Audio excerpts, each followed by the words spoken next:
All right, so we've done a 180-degree turn. We're turning, we turn in Sanchin Kamai, and we do a Sanchin thrust. Now we're going to do a series of 3 nugates. Now again, this kata, this Kanshu kata, originally was called Daini Seisan, which really means second Seisan.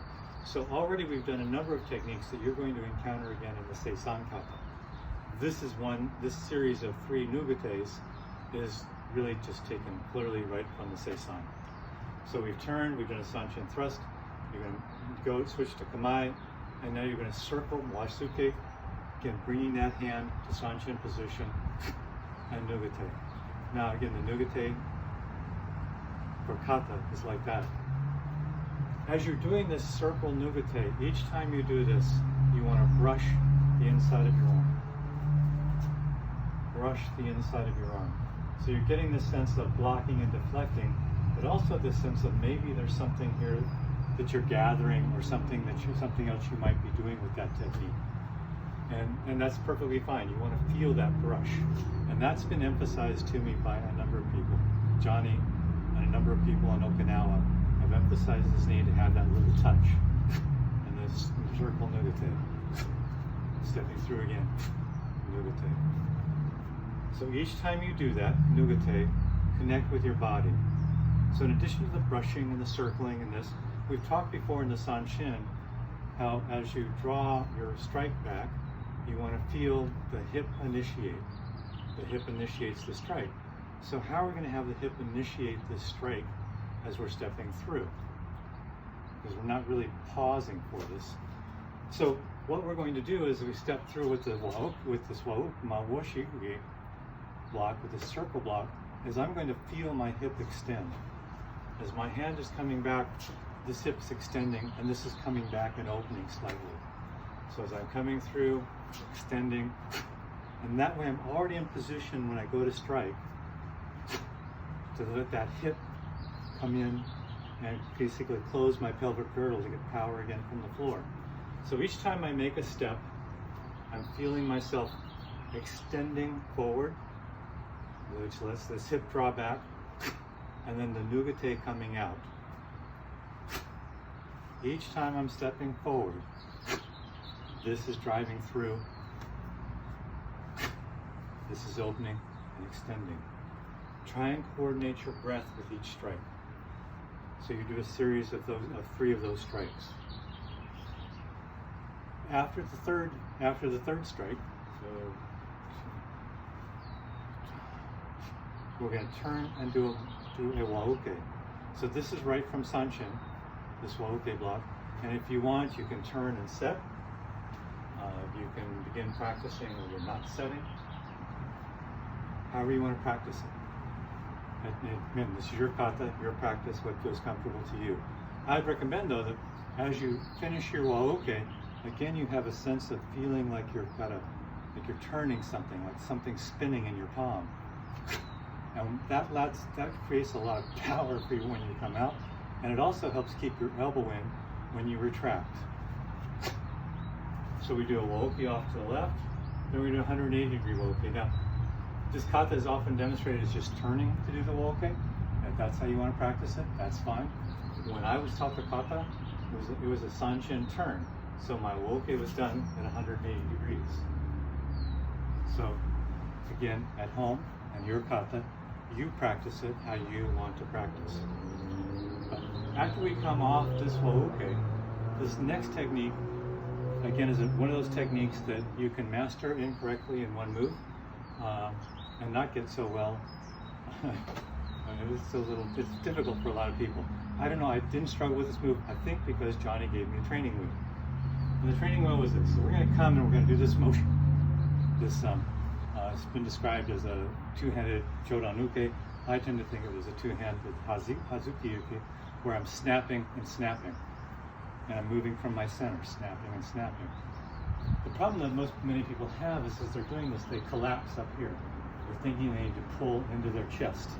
And that's not where you want to do the technique.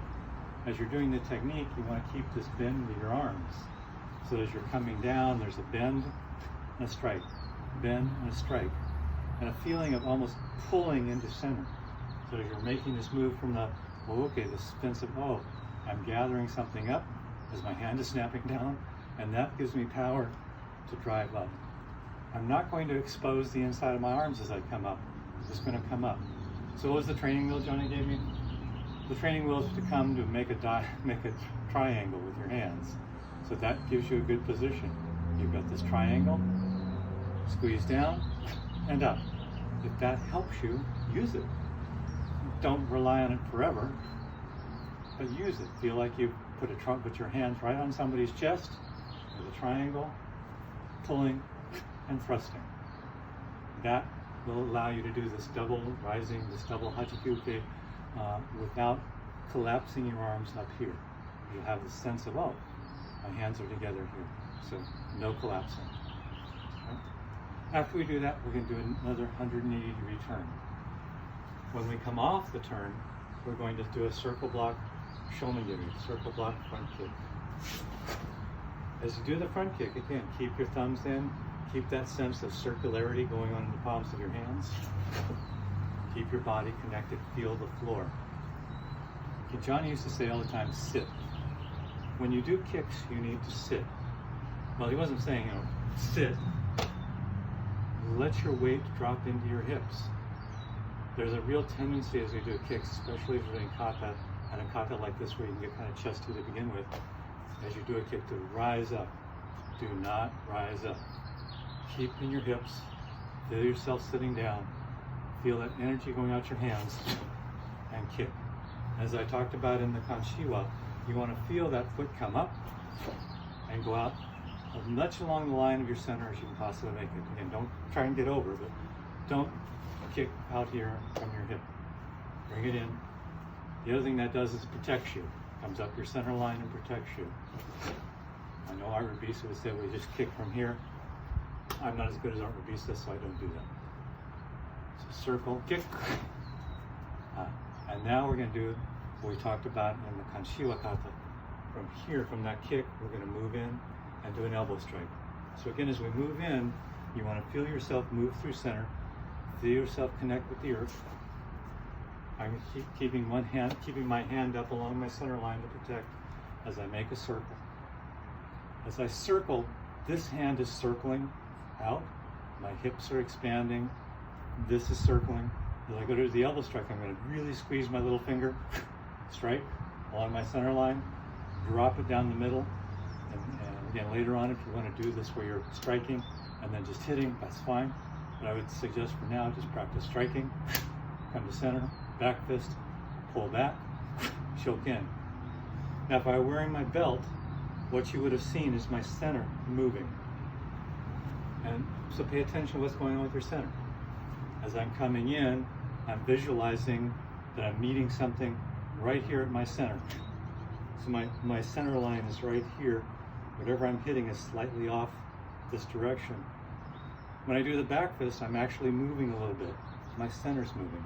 By the time I do the shoken, my center is almost back front. That's my visualization of what's going on with this technique, what's going on with this series.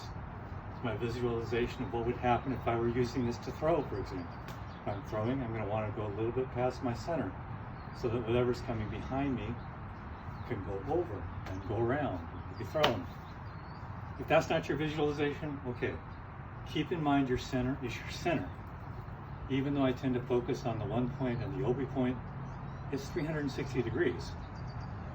So as you do this technique, you can also feel here, but you can feel this 360 degrees coming out your hip and striking there, if that's what you want to feel, if that's what you are feeling, and that's perfectly okay. The kata concludes by coming up, left palm down, right palm up. Remember that you're not done with the kata until you bow. So as you're coming up out of this, make sure again you have this sense of covering and protecting, that you've protected your center line the whole time. And then bow. As you finish the bow, and as you come out of it, pause for a moment with this sense of zanshin. Not sanshin, zanshin. Zanshin is this sense of aftermind, and that's how you should finish every kata. This moment to pause, this moment to clear your mind, this moment to reflect, this moment to extend your energy. And that's how you want to finish the kata, with this sense of calmness and a sense of extending energy. So that's the Kanshu kata, formerly known as Daini Seisan. If you have any questions about any of the stuff that I'm doing, or anything you want me to talk about more, or just let me know. Just drop me an email. I miss training with you guys, and hope to see you soon. Please stay safe, and bye now.